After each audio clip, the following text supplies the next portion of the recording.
Assalamualaikum warahmatullahi wabarakatuh. Alhamdulillahirrabbilalamin. Wassalatu wassalamu ala ashrafil anbiya wal mursalin wa ala alihi wa sahbihi wa man tabi'ahum bi ihsanin ila yaumiddin. Amma ba'du.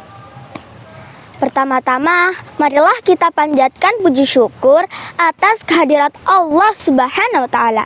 Karena atas rahmat dan karunia-Nya, kita diberikan kesehatan yang tanpa batas. Kedua, salawat serta salam kami haturkan pada Nabi Muhammad SAW. Semoga kita semua mendapatkan syafaat beliau di dunia hingga akhirat kelak. Amin. Hai sahabat Muhita, saya Kaisa akan menceritakan sedikit pengetahuan tentang salah satu pahlawan Islam yang hebatnya luar biasa. Siapa itu? Ya, beliau adalah Tharik bin Ziyad, sang penakluk Andalusia. Tharik bin Ziyad adalah penduduk asli daerah Al-Atlas, Afrika Utara. Ia lahir pada tahun 50 Hijriah atau 670 Masehi.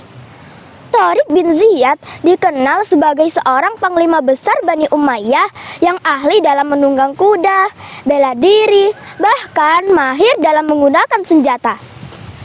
Setelah Rasulullah SAW wafat, Islam menyebar ke seluruh penjuru dunia, termasuk Asia, Eropa, dan Afrika. Di benua Eropa, negara yang pertama kali dalam naungan Islam adalah Spanyol, yaitu dalam pemerintahan Bani Umayyah. Sebelumnya, Spanyol dipimpin oleh Raja Roderick, keturunan bangsa Gotik Jerman. Ia dikenal sebagai raja yang zalim, bahkan ia membagi masyarakat menjadi 5 kelas sosial. Kelas pertama adalah keluarga raja, bangsawan, dan kaum kaya raya lainnya. Kelas kedua adalah para pendeta. Kelas ketiga adalah para pegawai negara yang diperalat raja untuk memeras rakyat. Kelas keempat adalah para petani dan pedagang, di mana mereka dibebani pajak yang mencekik. Kelas kelima adalah para buruh, pelayan, dan budak, di mana mereka sangat menderita hidupnya. Dampak dari klasifikasi tersebut membuat sebagian rakyat Spanyol memutuskan untuk hijrah ke Afrika Utara karena mereka mendengar di sana dipimpin oleh pemimpin yang adil dan mementingkan keamanan dan kemakmuran rakyatnya. Mendengar kezaliman tersebut, pemimpin kaum muslimin Musa bin Nusair bertekad untuk membebaskan rakyat Spanyol sekaligus memperkenalkan Islam ke negeri tersebut. Atas izin Khalifah Al-Walid bin Abdul Malik, Musa pun mengirim Tharik bin Ziyad dengan 7.000 pasukan berlayar menuju wilayah Spanyol.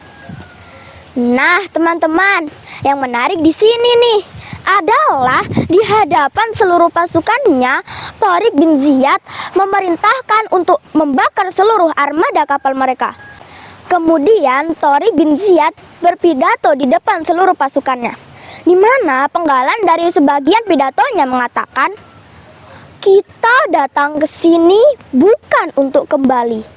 Kita memiliki 2 pilihan, yaitu menaklukkan negeri ini lalu tinggal di sini atau kita semua binasa.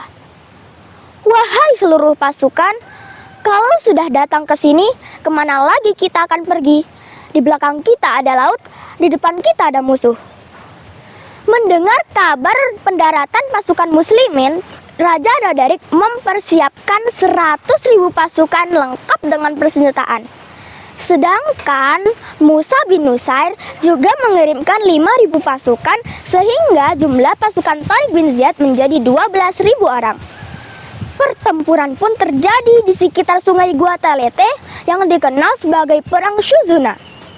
Beberapa pasukan Tharik menyusup ke dalam kubu Roderick. Mereka mengabarkan bahwa pasukan muslimin datang bukan untuk menjajah, tapi untuk menaklukkan Roderick yang zalim. Bila Roderick tewas, maka Panglima Tharik akan menghentikan peperangan. Mendengar informasi tersebut, sebagian pasukan Roderick mundur meninggalkan medan pertempuran. Akibatnya, pasukan Roderick menjadi kacau. Dengan sigap, Tharik bin Ziyad memanfaatkan situasi ini dan berhasil menaklukkan Roderick dengan tangannya sendiri. Mayatnya tenggelam dan hanyut di bawah sungai Barbate. Kematian Roderick membuat pasukan melemah dan markasnya berhasil dikuasai oleh pasukan Tharik bin Ziyad. Atas izin Allah, kemenangan pun menjadi milik pasukan muslimin. Setahun kemudian, pasukan Tharik bin Ziyad berhasil menaklukkan Cordovo, Granda, dan Malagia. Toledo yang merupakan ibu kota Spanyol kala itu berhasil mereka taklukkan. Dan beberapa tahun kemudian, atas izin Allah, pasukan Tharik bin Ziyad berhasil menaklukkan negara Portugis. Kekuatan kaum muslimin kala itu tidak ada yang mampu menandingi. Nah teman-teman, begitulah sebagian dari kisah Tharik bin Ziyad, salah satu pahlawan Islam yang pemberani. Semoga dari kisah Tharik bin Ziyad dapat memberikan kita hikmah untuk selalu tegas dan berani dalam membela kebenaran. Demikian kisah dari saya. Mohon maaf atas kekhilafan tutur kata dan perbuatan. Aku qauli hadza wa astaghfirullahi li wa lakum fastaghfiru innahu huwal ghafurur rahim. Wassalamualaikum warahmatullahi wabarakatuh.